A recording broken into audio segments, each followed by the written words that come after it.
Assalamualaikum warahmatullahi wabarakatuh. Innal hamdalillahi nahmaduhu wa nasta'inuhu wa nastaghfiruh wa na'udzu billahi min shururi anfusina wa min sayyiati a'malina. Man yahdihillahu fala mudilla lahu wa man yudlilhu fala hadiya lahu. Asyhadu an la ilaha illallah wahdahu la syarika lahu wa asyhadu anna Muhammadan 'abduhu wa rasuluh alladzi la nabiyya wa la rasula ba'dah. Kaum muslimin yang dirahmati oleh Allah Subhanahu wa taala, alhamdulillah segala puji kita haturkan kehadirat Allah yang telah memberikan kepada kita nikmat dan karunia sehingga pagi hari ini kita bisa melanjutkan pelajaran kita dalam masalah fikih atau ibadah kita sehari-hari. Dan sampailah kita di pembahasan tentang masalah najis dan bagaimana cara menyucikannya. Masalah najis dan bagaimana cara menyucikannya. Pembahasan ini penting sekali karena kita seringkali interaksi dengan hal tersebut. Dan beberapa orang salah dalam cara menyucikan najis. Dan ketika najisnya tidak disucikan dengan benar, maka zat yang terkena najis tadi statusnya masih najis dan belum suci, dan ia tidak boleh sholat di atasnya. Jadi keterkaitan antara seorang faham tentang masalah najis, bagaimana cara menyucikannya, kemudian sholatnya dan lain-lain, ini terikat erat semuanya. Taib, kaum muslimin dirahmati oleh Allah Subhanahu wa ta'ala, yang perlu kita bedakan antara najis dengan hadas kemarin. Kalau hadas itu bisa membatalkan wudu, sementara najis itu tidak membatalkan wudu.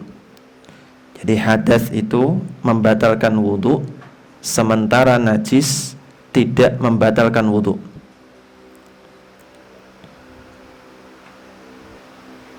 Jadi itu perbedaan antara najis dengan hadas. Kalau hadas itu sifat maknawi, kalau najis itu bisa dihilangkan sifatnya. Bisa dihilangkan sifatnya.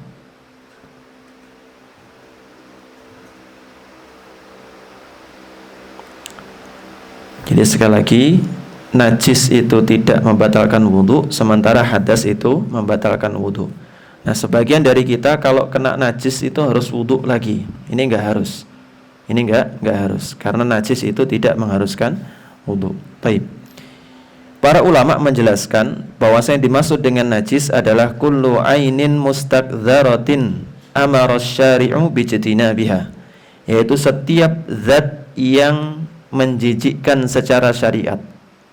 Menjijikkan secara syariat, bukan secara personal. Setiap zat yang menjijikkan atau kotor secara syariat dan diperintahkan untuk menjauhinya. Diperintahkan untuk menjauhinya. Ini dimaksud dengan najis. Dan perlu dibedakan antara najis dengan kotor. Antara najis dengan kotor, karena kotor itu tidak selaras atau sejajar dengan najis. Jadi boleh jadi sesuatu kotor tapi enggak najis. Boleh jadi ada sesuatu yang enggak kotor tapi najis. Jadi perlu dibedakan. Dan najis itu dibagi menjadi dua. Yang pertama, ada yang disebut dengan najis aini. Najis aini, yaitu najis yang terletak pada zatnya. Najis yang terletak pada zatnya. Dan ini tidak bisa disucikan. Najis yang terletak pada zatnya, dan ini tidak bisa disucikan, harus dihilangkan.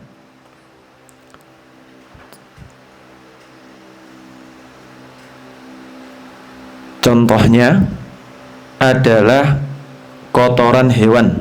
Kotoran hewan yang tidak halal dimakan, maka para ulama sepakat najis. Dan kotoran hewannya itu sifatnya najis aini. Artinya jenengan mau pakai air seberapapun, kalau ngapunten kotorannya masih ada, ya kotorannya tidak akan bisa suci. Nah, yang bisa disucikan hanya bekas yang terkena kotorannya saja. Jadi kotorannya nggak bisa suci, tapi yang bisa sucikan hanya bekas kotorannya saja. Itu najis aini. Yang kedua ada najis hukmi. Jadi ada aini, kemudian ada hukmi. Yaitu sesuatu yang dihukumi najis. Sesuatu yang dihukumi najis. Sebagaimana kita sampaikan tadi, ada lantai terkena kotoran. Nah, lantainya tadi dihukumi najis. Tapi kalau sudah dibersihkan, diguyur air, maka statusnya menjadi suci lagi. Taib, itu pembagian najis aini dan juga najis hukmi. Dan kedua najis ini atau najis hukmi ini hanya bisa dibersihkan dengan air. Yang kita bahas di pertemuan sebelumnya, yang namanya air mutlak, yaitu yang sebutannya adalah air. Kalau ada embel-embel di belakang sebutan air, maka bukan air dan tidak bisa digunakan untuk menyucikan najis. Contohnya punya air sirup misalnya, dibuat guyur bekas kotoran, maka ini tidak bisa suci sama sekali. Dalilnya adalah firman Allah Azza wa Jalla dalam surah Al-Anfal ayat 11. Allah berfirman, "Wa yunazzilu 'alaikum minas sama'i ma'an liyutahhirakum bih." Dan Allah Azza wa Jalla turunkan kepada kalian dari langit air yang digunakan untuk bersuci. Jadi sekali lagi, air yang digunakan untuk wudu, untuk mandi, terus kemudian untuk menyucikan diri dari najis, itu semuanya harus dari air dan tidak boleh dari yang lainnya.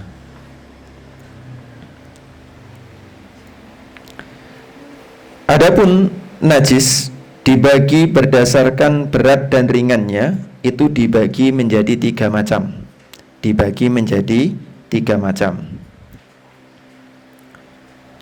Yang pertama ada yang disebut dengan najis mughalladzah. Najis mughalladzah. Najis mughalladzah adalah najis yang statusnya berat.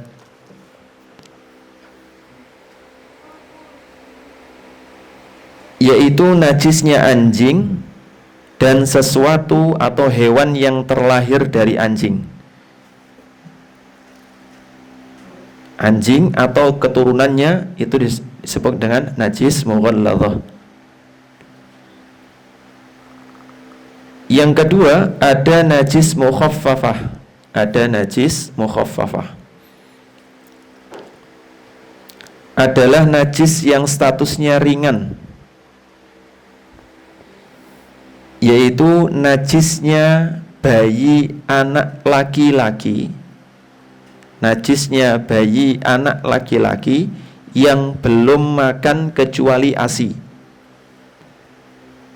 Najisnya anak bayi laki-laki yang belum makan selain dari ASI, maka najisnya mukhaffafah. Adapun bayi perempuan, maka meskipun belum makan selain dari ASI ibunya, maka statusnya bukan najis mukhaffafah. Itu perlu dibedakan. Yang ketiga ada yang disebut dengan najis mutawassithah. Tadi yang berat, ringan, sekarang pertengahan,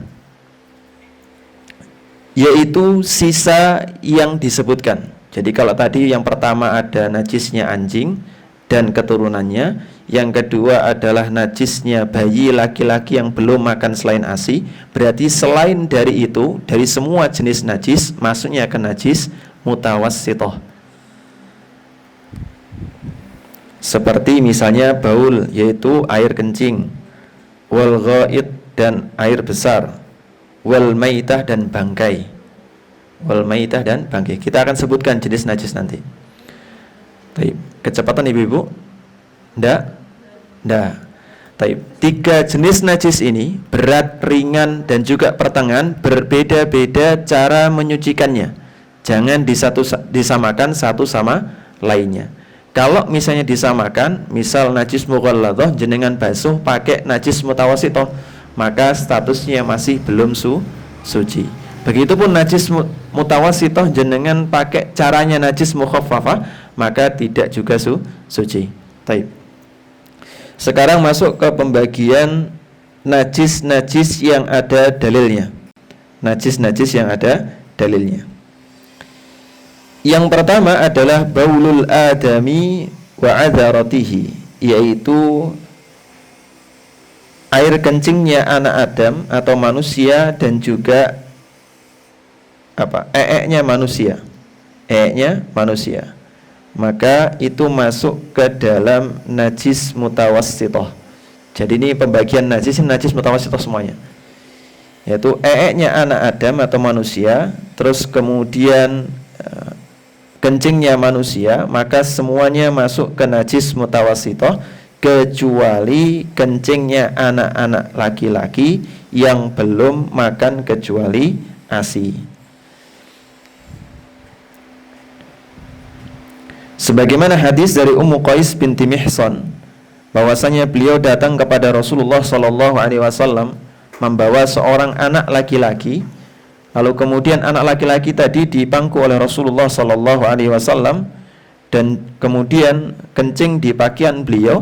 Maka Nabi alaihi salatu wasallam memerintahkan kepada Aisyah untuk membawakan air, kemudian nadhah, yaitu memercikkan airnya, diteteskan air.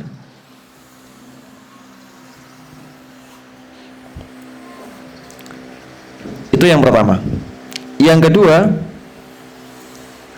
ad-damul masfuh minal hayawanil ma'kul, darah yang memancar. Darah yang memancar. Jadi darah yang keluar biar niku napa disebut dengan darah yang najis.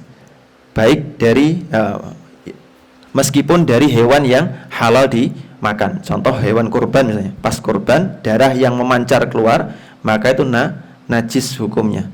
Jadi kalau pakaian bapaknya kena darah yang memancar tadi, hukumnya najis. Tapi kalau darah yang nempel di dagingnya ketika ibu-ibu ngiris-ngiris dagingnya, maka itu tidak najis.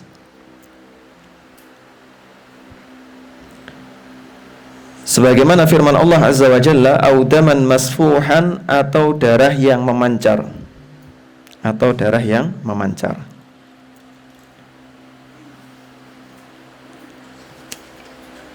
Yang ketiga, eek dan kotoran hewan yang haram dimakan. Eek dan kotoran hewan yang haram dimakan seperti alhir, kucing, lalu kemudian fa'ar, yaitu tikus, maka itu semua adalah najis.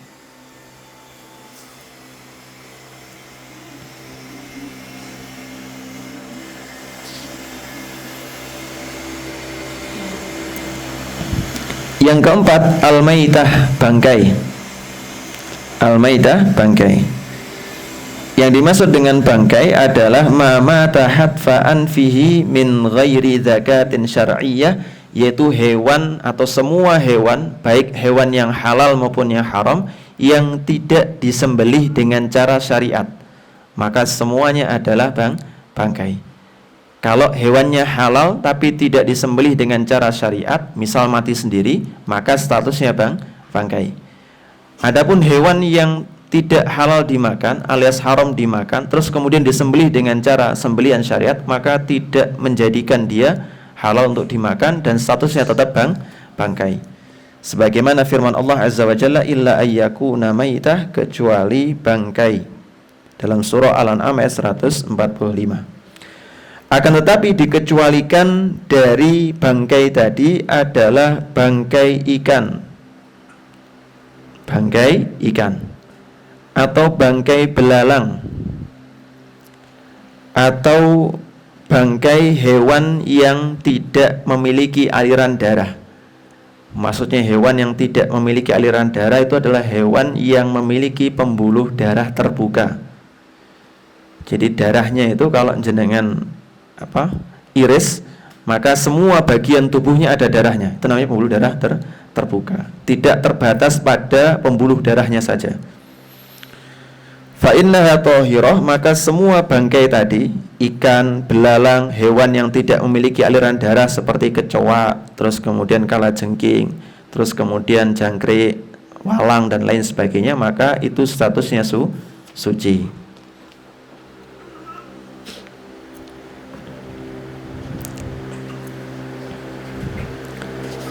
Yang kelima adalah al-madhyu. Al-madhyu yaitu cairan yang lengket, cairan yang lengket, yang keluar tidak dalam kondisi jima, maka itu adalah najis. Sebagaimana hadis dari Ali bin Abi Thalib radhiyallahu taala anhu, ketika beliau ditanyakan kepada Rasulullah tentang status laki-laki yang madza, yang suka keluar madhi, maka Rasulullah memerintahkan tawaddu, wudu saja, waghsil dzakarak, yaitu cucilah kemaluanmu.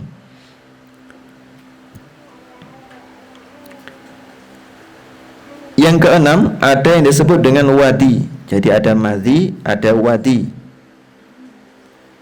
yaitu cairan sisa air kencing. Jadi sedikit sekali keluar, setelah lama kencing ada yang sedikit keluar, namanya wadi. Maka statusnya najis. Statusnya najis.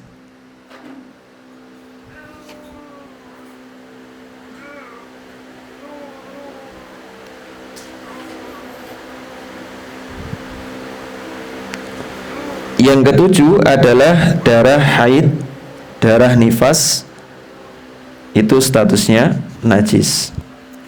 Sebagaimana hadis dari Asma binti Abi Bakar radhiyallahu taala anhuma, beliau mengatakan seorang wanita datang kepada Nabi alaihi salatu wasallam kemudian bertanya, salah seorang di antara kami itu pakaiannya terkena darah haid, apa yang harus dia lakukan? Maka Rasulullah mengatakan tahuttuhu, maka hendaknya dibersihkan darahnya, summa taqrusuhu bil ma, kemudian ditumpahkan air, summa tamdahu, kemudian dibersihkan, summa tusalli fihi, lalu boleh sholat dengan pakaian tadi. Taib. Itu macam-macam najis yang telah datang dalilnya di dalam Al-Quran maupun sunnah Nabi SAW. Lantas bagaimana cara membersihkan najis? Cara membersihkan najis. Yang pertama, ini dihitung berdasarkan tempatnya, tempat yang terkena najis. Kalau najisnya tadi ada di atas tanah,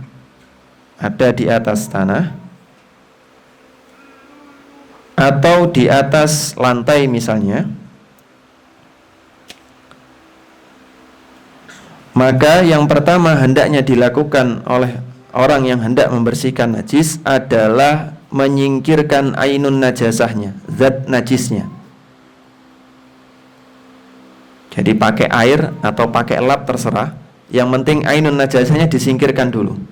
Ada kucing di lantai, disingkirkan dulu ainun najasahnya. Lalu kemudian yang kedua, guyuran yang kedua, dipakai air diguyur di atasnya, lalu kemudian dilap, maka statusnya sudah suci.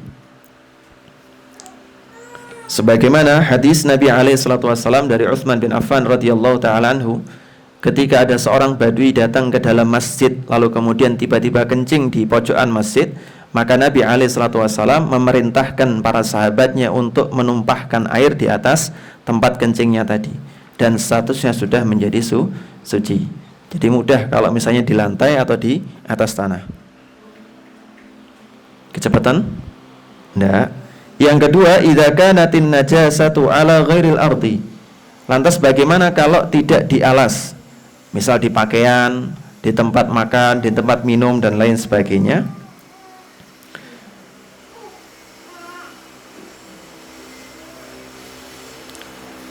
Maka kalau misalnya najisnya dari jilatan anjing atau yang semisal dengannya atau keturunannya, maka wajib dibasuh dengan 7 kali basuhan. Baik, dengan 7 kali basuhan, dan salah satunya adalah dengan tanah. 7 kali basuhan dan salah satunya adalah dengan tanah. Jadi jenengan taruh tanahnya di depan juga nggak ada masalah. Jadi tanah dulu, lalu kemudian 7 sisanya adalah air, atau jenengan gabungkan di basuhan yang ke-7 itu digabungkan dengan tanah juga tidak ada masalah. Sebagaimana hadis Nabi alaihi salatu wasallam, idza walaghal kalbu fi ina'i ahadikum falyaghsilhu sab'an. Kalau ada anjing menjilat wadah salah seorang di antara kalian, maka basuhlah sebanyak 7 kali. Dan salah satu dari 7 basuhan tadi biturabi, yaitu dengan tanah.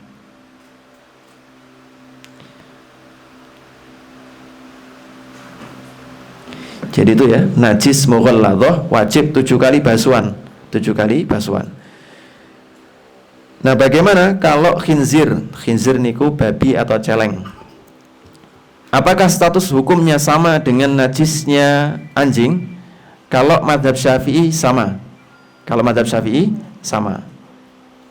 Tapi kalau mazhab yang lainnya, sebagaimana penulis kitab Fikih Muyassar, maka beliau berkesimpulan bahwasanya khinzir B2 itu sebagaimana najis mutawassithah, tidak atau bukan termasuk najis mughalladhah.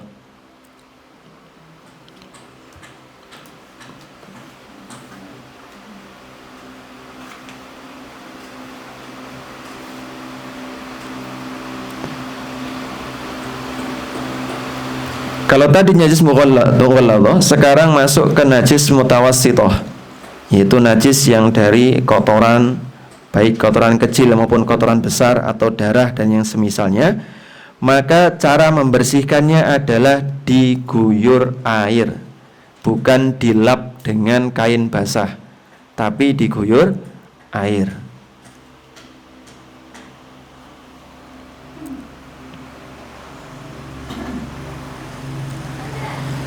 Patokannya adalah kalau ainun najasahnya, zat najisnya hilang, terus kemudian dari warna, bau atau rasanya hilang, maka statusnya sudah menjadi suci. Jadi kalau pengen ringkes, nggih dibersihkan ainun najasnya dulu, baru kemudian diguyur air, maka sudah suci. Sudah suci. Sampai sini ada pertanyaan Ibu? J, silakan. Beberapa waktu lalu kan ada yang viral tuh mangkok kena kerupuk babi ya. J. Nah, itu berarti sebenarnya membersihkannya cukup dicuci aja gitu ya? Cukup dicuci sekali, tidak perlu dipecahkan semuanya. J. Ada lagi Ibu? J, silakan. Bayi laki-laki tadi mau mukhafafah ya? Dalam? Bayi laki-laki. Mukhafafah yang belum makan selain ASI. Nah, biasanya tuh di bawah 6 bulan itu dikasih vitamin atau dikasih obat misalnya kayak gitu. Itu termasuk makanan atau bukan? Termasuk makanan. Vitamin nggih? Termasuk makanan. Berarti kena vitamin sekali berarti udah najis. Sudah najis mutawassithah, bukan lagi mukhaffafah. Setiap yang masuk ke dalam tubuh anak dan itu statusnya mengganti atau menunjang makanan, maka itu masuk ke dalam makanan. Sebagaimana ketika orang berpuasa, dia nggak makan tapi dapat infus, maka dia batal puasanya. Atau dia nggak makan tapi makan vitamin, entah melalui suntikan ini, maka statusnya dia makan selain ASI ibunya. Demikian. Ada lagi Ibu? Tidak ada, kita lanjutkan. Berikutnya najis mukhaffafah. Bagaimana cara menyucikannya?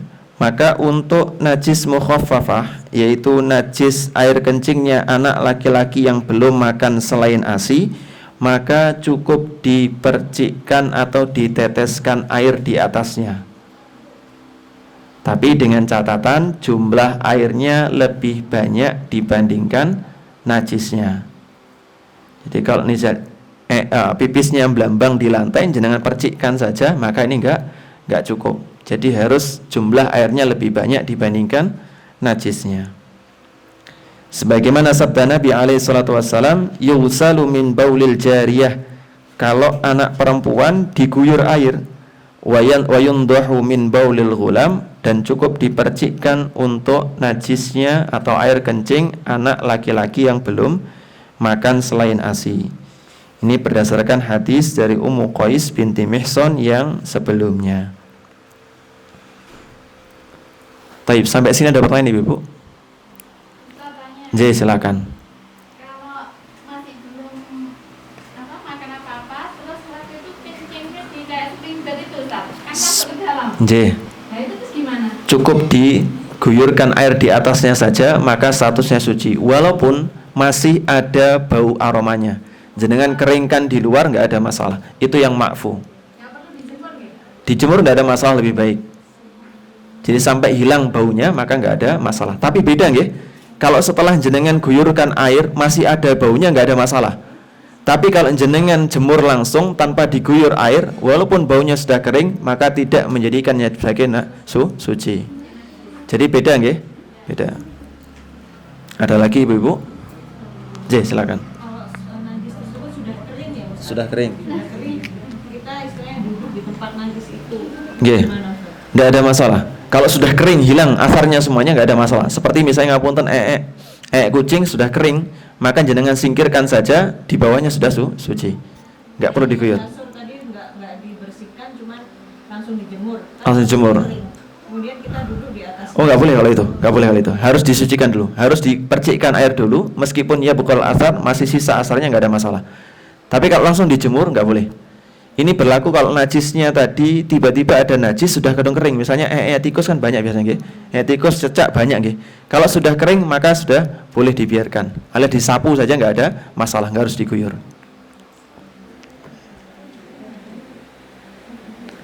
Ada lagi Ibu-ibu? Yeah. Kalau darah haid Ustaz di kasur gitu. J. Apaan ya, Ustaz? J, nggak apa. Bagaimana cara membersihkannya Ustaz? Cukup di pripun tadi. Kalau kan darah haid niku adalah darah termasuk najis mutawasitoh, maka caranya adalah guyurkan air. Diguyurkan air yang jumlahnya lebih banyak dibandingkan zat najisnya, maka sudah suci. Terus kemudian dibersihkan, kalau kemudian diguyur air sisa bersihannya sudah suci. Alhamdulillah. Ada lagi Ibu? Tidak ada? Kalau tidak ada kita lanjutkan. Amma jildul maitah makulatil lahmi, adapun kulit bangkai dari hewan yang sebelumnya halal dimakan. Jadi hewan halal dimakan, enggak disembelih dengan cara syariat, statusnya bangkai. Bagaimana hukum menggunakan kulitnya? Maka boleh digunakan kalau sudah disamak. Karena kalau kulit hewan yang halal dimakan sebelumnya, meskipun dia statusnya bangkai, tapi kalau sudah disamak maka menjadi suci. Maka boleh kalau dibuat tas dan lain-lain. Dalilnya adalah sabda Nabi alaihi salatu wasallam, ayyuma ihabin tubigha faqad tahura. Setiap hewan yang disamak maka statusnya suci. Statusnya suci. Ini berlaku untuk kulit hewan yang halal sebelumnya, nggih. Kulit hewan yang halal sebelumnya. Berikutnya, bagaimana dengan darah haid? Sebagaimana ditanyakan tadi, maka taghsilul mar'atu min thawbiha bil ma', maka diguyurkan air, thumma tanduhuhu, kemudian dibersihkan, thumma tusalli fihi, maka boleh sholat di atasnya. Jadi najis mutawasithah seperti itu, cukup diguyurkan air saja. Walaupun masih ada bekasnya dan susah untuk dihilangkan, maka sudah suci. Dan setiap muslim harus perhatian urusan najis ini. Jadi jangan dikesampingkan. Karena suci dan tidaknya seseorang, bopong najis atau tidaknya seorang ketika dia sholat, menentukan sah dan tidaknya sholat tersebut. Dan kita sudah sempat singgung di pertemuan sebelumnya, kalau orang atau seorang ibu gendong anaknya yang anaknya gedembol najis, maka tidak sah sholatnya. Jadi kalau jenengan sambil gendong anak, perhatikan anaknya ini sudah atau belum. Kalau ternyata masih ada yang dia bawa di popoknya, ya jenengan nggak kena najis, memang nggak wajib basuh. Tapi jenengan wajib memastikan sholat tadi tidak dalam kondisi bawa anaknya, taruh dulu. Nah, seperti itu, oke? Ada pertanyaan, monggo. J. Kalau darah mimisan anak itu gimana cara membersihkan? Mimisan anak? Iya, kan tidur nggak sengaja terus pagi itu ada darahnya. Ya dibersihkan saja. Sama dengan najis mutawasithah. Diguyurkan air saja.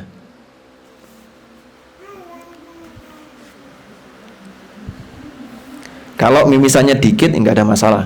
Kalau mimisannya cukup banyak, maka diguyurkan air. Ada lagi Ibu-ibu? Tidak ada.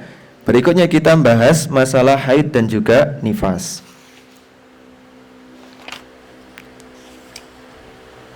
Niki perlu dibahas atau sudah paham semuanya Ibu? Perlu nggih? Baik, yang dimaksud dengan haid secara syariat adalah damu tabi'atin wajibillah, darah kebiasaan atau normalnya wanita yang keluar dari dalam rahim di waktu-waktu tertentu dalam kondisi sehat dan tidak karena lahiran. Jadi darah yang keluar dari rahim yang dalam di waktu-waktu tertentu dalam kondisi sehat dan tidak disebabkan karena lahiran, maka disebut dengan darah haid.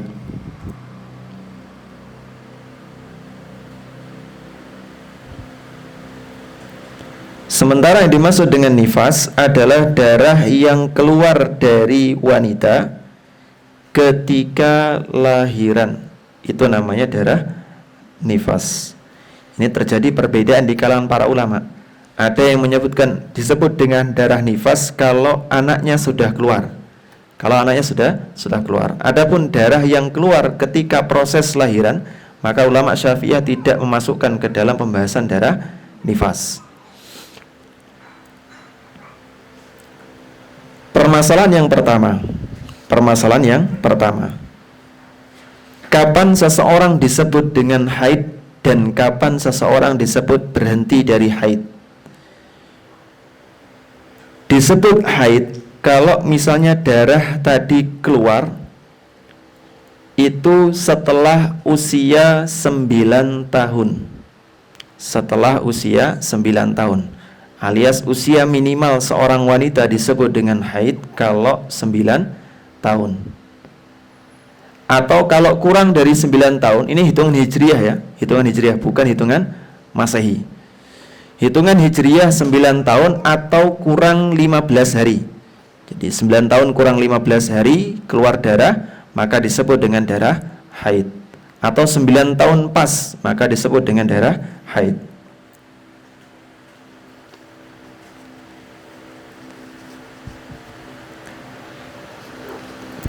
Berdasarkan hadis dari Aisyah radhiyallahu taala anha, beliau mengatakan bahwasanya ketika anak perempuan sampai usia 9 tahun, maka dia disebut dengan imro'ah, yaitu wanita. Dan maksimal usia keluarnya haid adalah 55 tahun atau 50 tahun. Ini hukum secara umum. Berdasarkan hadis dari Aisyah radhiyallahu taala anha, tatkala seorang wanita sampai usia 50, kemudian sampai usia 50, maka dia telah keluar dari batasan umur keluar haid. Jadi 9 tahun minimal, maksimal adalah 50 tahun. Ini hukum secara umumnya.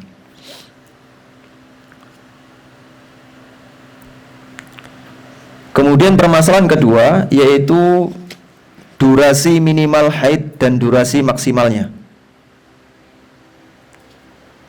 Sebagian ulama itu berpendapat bahwasanya tidak ada batasan minimal dan maksimal keluar haid. Mau kurang dari sehari semalam, mau sehari semalam, atau lebih dari 15 hari, kalau dia keluar darah rutin seperti itu, maka disebut dengan haid.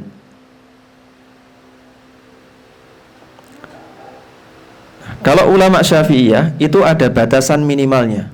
Batasan minimalnya adalah keluarnya adalah sehari semalam. Itu minimal. Artinya kalau keluar sesaat saja dan tidak sampai sehari semalam, maka tidak disebut dengan haid, tapi istihadah. Jenengan pegang yang mana itu bebas. Itu bebas. Tapi kalau saya lebih condong kepada pendapat Syafi'iyah. Jadi ada batas minimal sehari semalam. Kalau kurang dari itu, maka disebut dengan darah istihadah. Dan maksimalnya kalau Syafi'iyah adalah 15 hari. 15 hari. Artinya kalau wanita keluar sampai 17 hari, maka darah yang keluar dari 16 dan juga 17 itu bukan darah haid, tapi darah istihadah.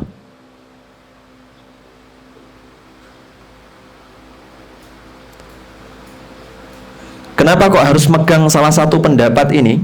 Karena supaya kita tahu kapan kita wajib sholat, kapan diperbolehkan untuk berhubungan dan lain sebagainya. Maka itu penting bagi kita. Pertanyaan, kalau kita pakai patokan Syafi'iyah tadi, kalau Syafi'iyah kan minimal sehari semalam ya, terus kemudian maksimal 15 hari. Keluar darah, seorang wanita keluar darah tanggal 1 sampai tanggal 7. Tanggal 8 bersih. Tanggal 9 bersih. Tanggal 10 keluar darah lagi. Pertanyaannya apakah pertanyaan darah hari ke-1 tanggal 1 sampai tanggal 7 disebut haid atau bukan? Haid. Darah yang keluar di tanggal yang ke-10 disebut haid atau bukan?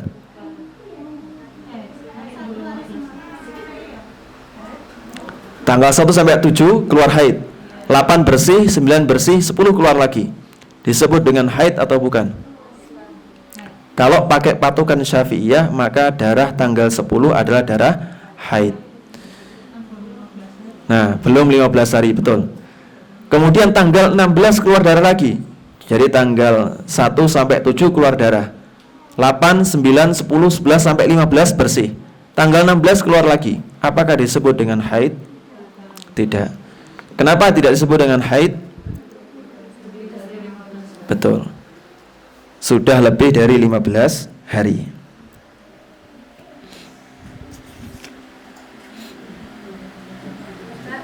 J. Saya baru haid. J. Dan teratur. Biasanya tuh 3 hari, nanti 2 hari berhenti, nanti haid lagi. J. Apakah masih dalam lingkup 15 hari?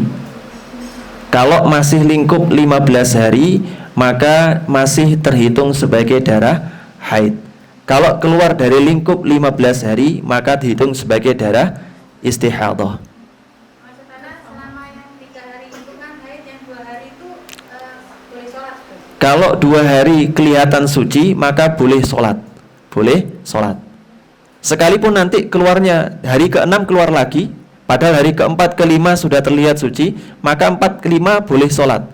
Hari ke-7 keluar lagi, ya nggak boleh sholat lagi selama masih dalam lingkup 15 hari. Demikian. Jadi tidak terkena dosa kalau misalnya jenengan sholat di hari yang nampak bersih suci, kering sudah. Ternyata kok keluar lagi di hari berikutnya. Nah, seperti itu maka nggak ada masalah. Baik, ada pertanyaan lagi? Kalau misalkan gini, biasanya kita itu haid 7 hari gitu. J. Nah, misalkan hari ke-4,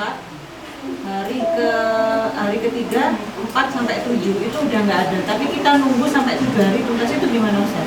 Nunggu 7 hari Iya. untuk sholat. Iya, maksudnya nanti takut apa? Kayak yang ditutupi gitu tuh Ustaz. Oke. Seharusnya ketika nampak suci, kita langsung sholat, nggak ada masalah. Seharusnya ketika nampak suci, darah sudah nggak ada yang keluar, sudah dicek dengan kapas kok bersih, maka boleh sholat. Ada nanti keluar lagi urusannya, itu urusan nanti, nggak ada masalah. Jadi sholat kita nggak dosa, sholat kita nggak dosa. Kecuali kalau masih ada darah yang keluar, terus kita sholat itu dosa. Tapi kalau di sela-sela antara 2 waktu haid, maka nggak ada masalah sholat. Karena ijtihad kita pada saat itu suci, kok ternyata keluar lagi, maka nggak ada masalah. Jadi sekali lagi, kalau case-nya demikian, maka hendaknya sholat saja. Sholat, puasa, keluar lagi, berhenti lagi, nggak ada masalah. Demikian. Berarti kalau durasi maksimal haid itu 15 hari, durasi minimal suci berapa hari, Ibu? Kalau durasi maksimal haid 15 hari, durasi minimal suci berapa hari? 15 hari. Jadi 15 hari durasi maksimal haid, durasi minimal suci adalah 15 hari. Berarti kalau misalnya seorang, katakanlah hari keberapa nggih? Hari ke-1 haid. Terus kemudian hari ke-7 sampai hari ke-7 haid. Hari ke-8 bersih sampai hari ke-15 bersih. Hari ke-16 bersih, 17 bersih. Terus kemudian tanggal 23 keluar darah lagi. Pertanyaannya, darah 23 ini darah haid atau darah istihadah?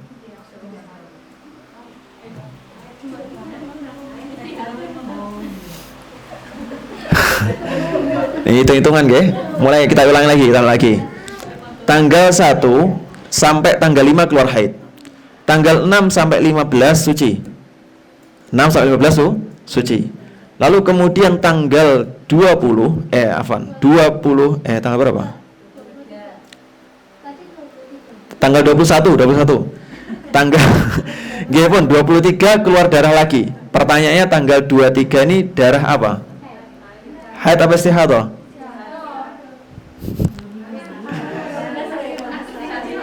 Jawabannya adalah darah haid, karena sudah lewat 15 hari.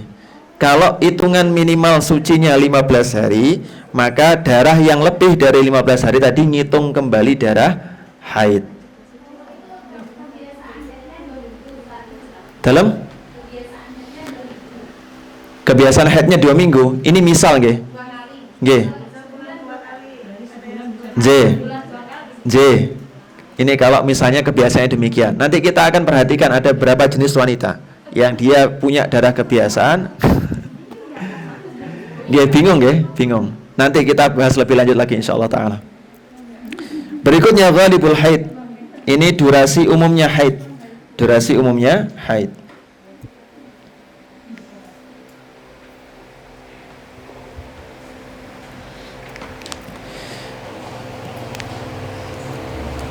Durasi umum haid adalah 6 atau 7 hari. Berdasarkan hadis dari Bintu Jahash, beliau mengatakan tahayyadi fi ilmillah, kalian itu dalam kondisi haid berdasarkan ilmu Allah, baik 6 hari atau 7 hari.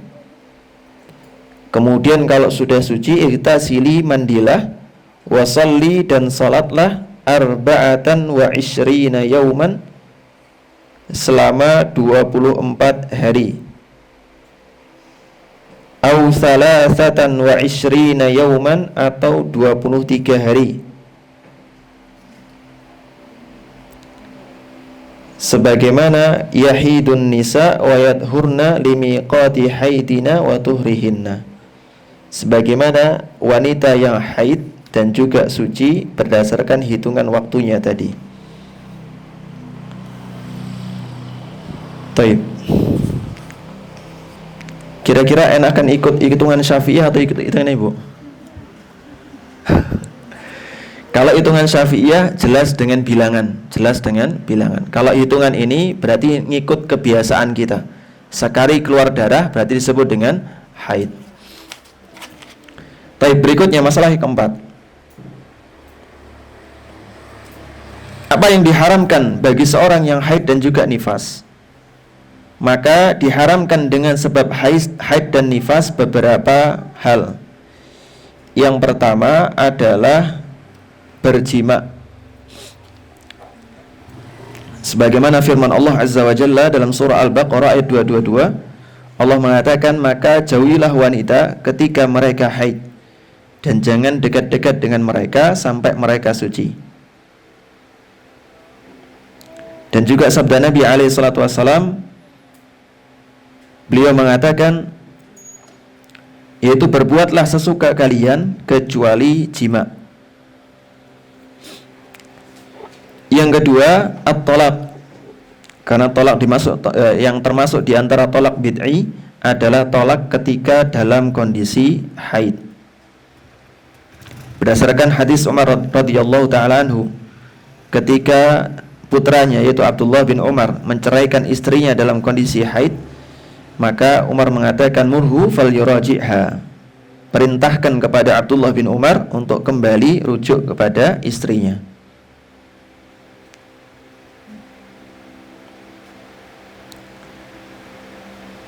Yang ketiga adalah diharamkan salat, sebagaimana hadis Fatimah binti Abi Hubaish.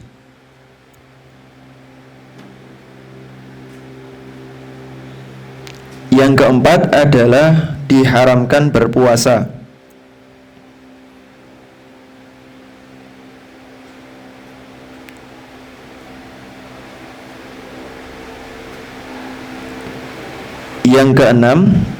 Yang kelima adalah tawaf.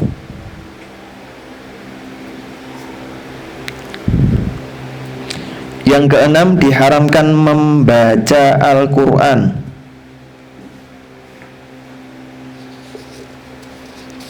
Akan tetapi penulis kitab ini mengecualikan untuk membaca Al-Quran ini idza tajat ilal qiraah, kalau memang butuh untuk membaca, seperti untuk murojaah hafalannya supaya tidak lupa. Nah ini sebagaimana ditanyakan kemarin ya, ada ulama yang berpendapat demikian, ada. Atau mengajarkan putrinya atau mengajarkan murid-muridnya di madrasah, atau membaca rutin, maka sebagian ulama membolehkan karena ada kebutuhan. Kalau tidak ada kebutuhan, maka jangan membaca Al-Quran. Kalau tidak ada kebutuhan, maka jangan membaca Al-Quran dalam kondisi haid dan juga nifas. Ingat nih, baca Al-Quran berpahala, manut kepada perintah Allah juga berpahala. Yang ketujuh, memegang mushaf tidak diperbolehkan, sebagaimana firman Allah dalam surah Al-Waqi'ah ayat 79, tidaklah memegang mushaf atau Al-Quran kecuali orang yang suci.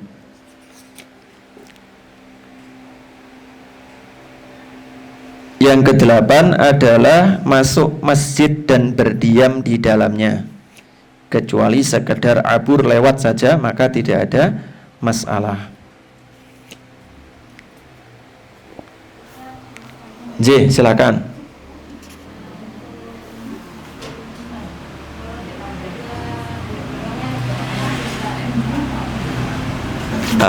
Pangapunten, tidak terlalu terdengar.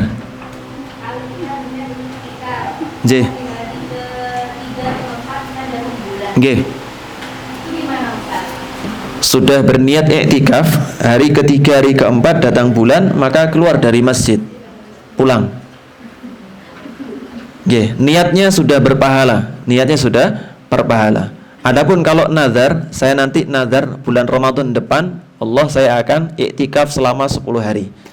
Maka kalau misalnya batal di hari ketiga keempat, ya nggak usah ngitung lagi, nanti tinggal nambah berapa hari yang tersisa saja, maka nggak ada masalah.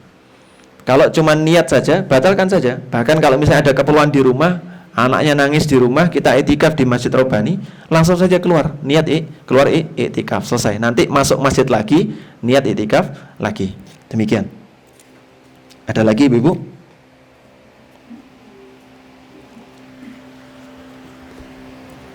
Tidak ada? Tidak ada. Kalau tidak ada kita lanjutkan. Tanya Ustaz. J, silakan. Tadi saat yang hitungan haid ya, Terus kan berhenti, J. suci. Nah, waktu itu misal jima itu Tidak ada masalah. Karena ijtihad pada saat itu dalam kondisi suci dan nggak ada masalah, nggak berdosa. Nggak berdosa. Setelah itu keluar darah lagi nggak ada masalah. Nggak ada masalah. Pokok dipastikan dulu nggih, sudah suci.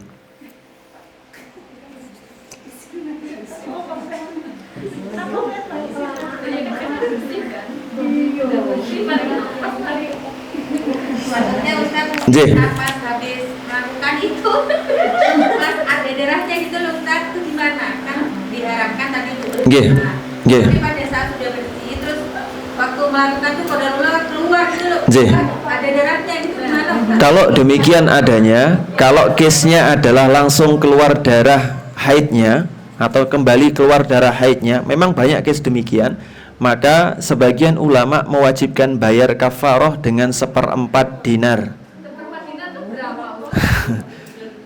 1 gram emas berapa Bu? 1 juta. Sekitar 250.000.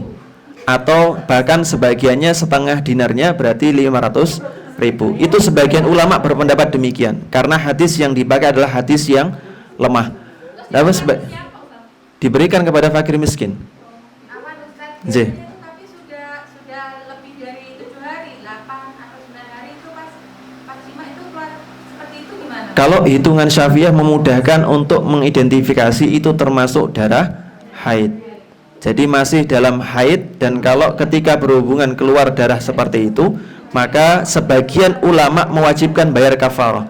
Tapi sebagian yang lain tidak mewajibkan karena hadis yang dipakai memang hadis yang lemah. Jadi cukup bertaubat kepada Allah saja. J.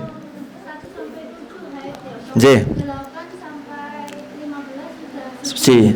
Hari ke-16 Terus itu ke-16 misalnya jima keluar berarti itu bukan haid tapi istihadah. Nah, kalau hitungan Syafi'iyah enak nggih? Jenengan ngitung selesai. berarti kan nggak apa-apa ya Ustaz pas dari 16 kalau istihadah. Enggak apa-apa. Enggak apa-apa. Nggak apa-apa. Masih keluar darah di hari ke-16. Di hari tanggal 16, tanggal 1 haid sampai tanggal 7. Bersih sampai tanggal 15. Tanggal 16 keluar lagi. Maka yang 16 tadi adalah istihadah. Tidak bayar kafarah. Ingat ya, kafarah tadi hanya sebagian ulama saja.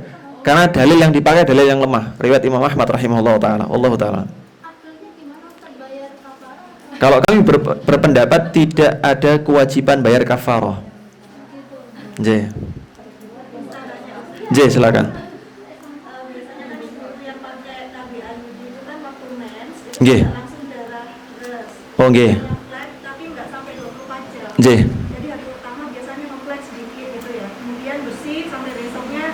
Enggak sampai 24 jam. J. Berarti wajib sholat. Wajib sholat. Demikian. Ada lagi? Kalau ikut pendapat Syafi'iyah tetap wajib sholat nggih. Tapi kalau enggak ikut pendapat yang ini, maka bukan termasuk darah termasuk darah haid kalau pendapat buku ini. Darahnya harus merah atau coklat? Enggak, coklat saja enggak ada masalah. Ini enggak apa-apa nggih bahas niki nggih, insyaallah. Nah. Nggih, saya khawatir. Soalnya kan kadang hari pertama kan terus gitu ya. J. Terus besoknya itu kadang sudah langsung coklat. J. Masuk haid Mas ya. Masuk. Sucinya kan jenengan sudah semerup sendiri nggih. Sucinya adalah ketika kering atau tidak lagi ada flek sama sekali. Kalau di awal ngeflat terus 1 hari semalam ditunda terus gimana Pak? 1 hari semalam ditunda alias tidak keluar lagi, maka bukan terhitung. Kayak hari ini keluar. J. Terus besoknya ini hari paginya ini enggak gitu Ustaz. Hari paginya enggak dan. Iya. Berarti tidak terhitung haid menurut Syafi'iyah. Bisa sholat dulu, bukan bisa wajib sholat dulu. Ada lagi Ibu? Tidak ada? Lanjut. Yang diwajibkan. Ada lagi Bu? J, silahkan. Itu kan belum wajib sholat. J. Tapi berarti di hari kedua J. Sholatnya di hari kedua. Ada lagi? Tidak ada nggih? Kita lanjutkan dulu. Oh, tanya lagi nggih, silahkan. J. Ibu hamil.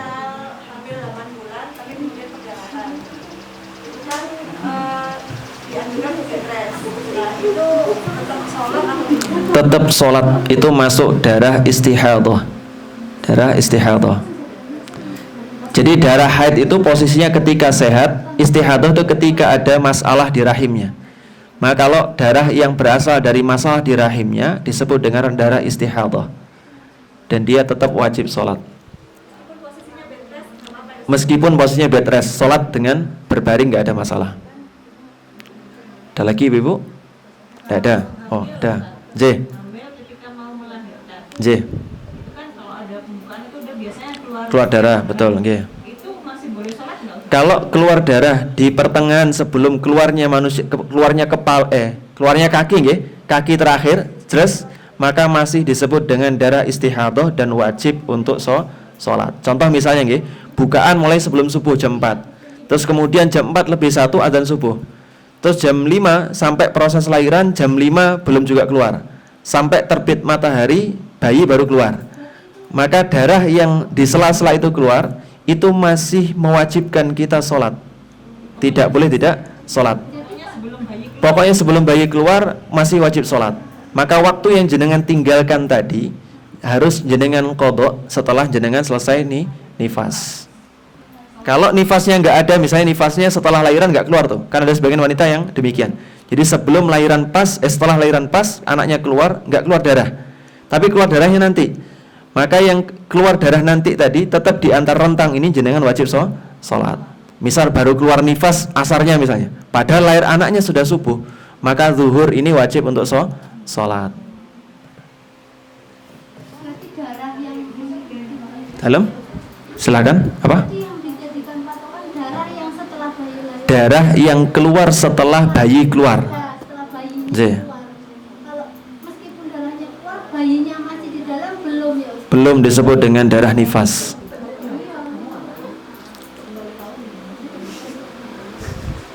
Berarti karena bilang gitu ya, kalau nggak keluar darah ataupun flek gitu nggak boleh sholat gitu loh, Ustaz. Kalau ustadznya punya hujah nggak ada masalah jangan ikuti. Kalau dulu misalnya ngikutin ustadz itu nggak ada masalah, nggak ada masalah. Tapi kalau kami berpegang pada pendapat ulama yang darah nifas itu darah akibat lahiran. Jadi setelah lahiran. Ada lagi ibu? Nggak ada? Lanjut ya. Maka yang diwajibkan bagi wanita yang haid, selesai haid maka dia wajib untuk mandi. Wajib untuk mandi. Yang kedua, bagi wanita yang haid maka konsekuensinya dia telah masuk usia balik alias terkena beban taklif. Terkena beban taklif. Maka wajib untuknya semua hal yang diwajibkan untuk orang-orang atau wanita-wanita muslimah.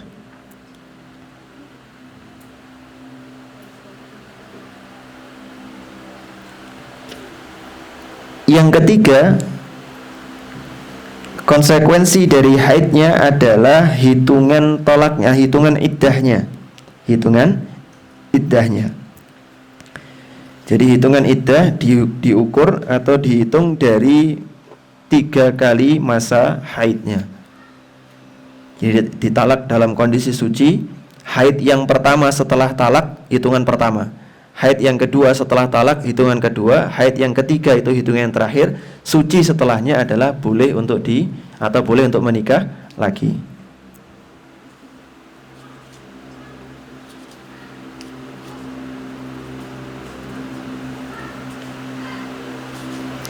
Yang keempat, dihukumi bersihnya rahim ketika sudah haid.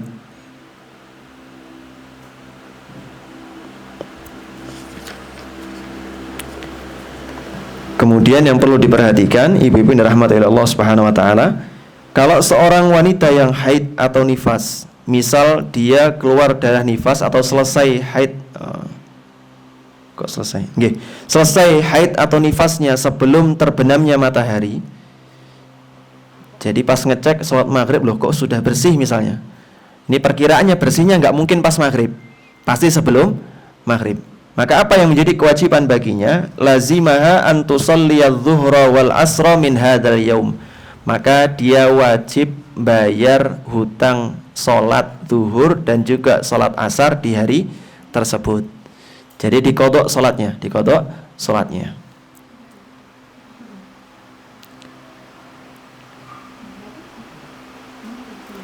Dan seseorang wanita yang suci sebelum terbit fajar alias sebelum masuk subuh, maka dia wajib untuk sholat maghrib dan juga sholat isya, walaupun dia tahunya setelah sholat subuh. Ketika sholat subuh tahu, loh kok sudah suci, ini perkiraannya nggak mungkin suci barusan saja, tapi sudah suci sejak semalam atau sebelum subuh. Maka wajib baginya untuk ganti sholat maghrib dan juga sholat isya. Dan pendapat ini adalah pendapat mayoritas ulama dari mazhab Maliki, mazhab Hambali dan juga mazhab Syafi'i. Ada pertanyaan ibu-ibu? Melakukannya kapan Ustaz? Melakukannya langsung saat itu juga nggak ada masalah. Habis mandi itu ya? Habis mandi, kemudian sholat maghrib, sholat isya, lalu dilanjutkan sholat subuh. Berarti urut ya Ustaz? Urut, lebih diutamakan urut. Kalau misalnya keluar darah haid zuhur di Jember jam 12, keluar jam 1, terus kemudian selesai ya 7 hari lah, maka sholat apa yang wajib untuk diganti ibu-ibu? Padahal belum sholat zuhur nih. Berarti sholat zuhurnya. Jadi sholat zuhur hari pertama haid, karena keluarnya jam 1, kita belum sempat sholat, maka sholat zuhur yang tadi ditinggalkan hari pertama tadi wajib untuk diganti.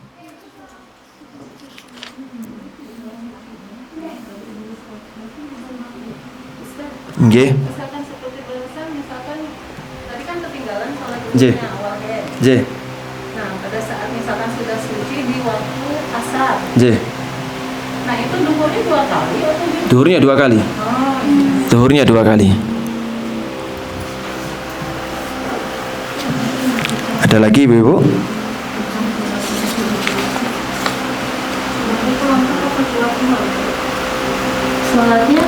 Sholatnya 4-4. Tidak ada uzur untuk qasar nih ya.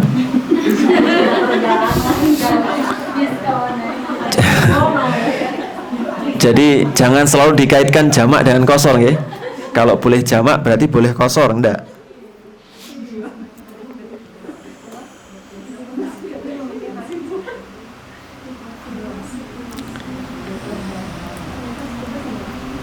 Baik. Sampai sini ada pertanyaan Ibu? Enggak ada? Enggak ada pertanyaan. Kalau enggak ada pertanyaan kita cukupkan insyaallah taala. J, ada lagi silakan. Untuk nifas, batas maksimalnya berapa? Oh, ini mau dibahas semuanya. Kalau maksimalnya ya kita bahas kalian nggih. Aqallun nifas wa aktsaruhu, batas minimal nifas dan juga batas maksimalnya. Batas minimalnya tidak ada sama sekali. Walaupun sekejap maka tidak ada masalah. Adapun batas banyaknya atau batas maksimalnya adalah para ulama menyebutkan 60 hari. 60 hari. Atau sebagian ulama lain menyebutkan 40 hari.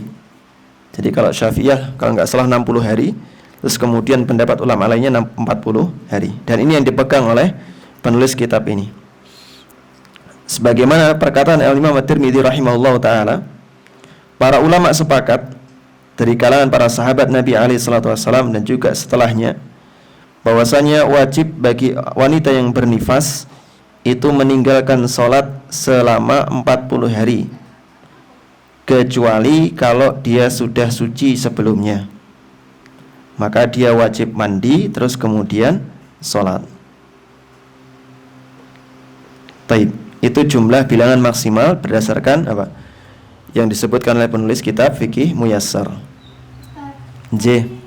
Kalau itu juga jadi patokan untuk menghitung ya Ustaz? Misalnya Nanti kita hitung insyaallah. Karena hitungan yang kaitannya dengan nifas dan haid ini, terutama kalau haidnya gandeng dengan nifas, ini cukup rumit nanti. Kadangkala haid berdekatan dengan nifas selesai. Apakah ini disebut dengan darah haid atau masuk ke istihadah? Nanti kita hitung insyaallah taala. Tapi bisanya saya mungkin ngitungnya pakai standar Syafi'iyah nggih, supaya lebih mudah hitungannya. Baik, mungkin itu saja yang bisa kita sampaikan pada pagi hari ini. Semoga bermanfaat dan semoga Allah Azza wa Jalla berikan taufik kepada kita untuk mengamalkannya. Kita cukupkan dengan doa kafaratul majlis. Subhanakallahumma wa bihamdika asyhadu an la ilaha illa anta astaghfiruka wa atubu ilaik. Assalamualaikum warahmatullahi wabarakatuh.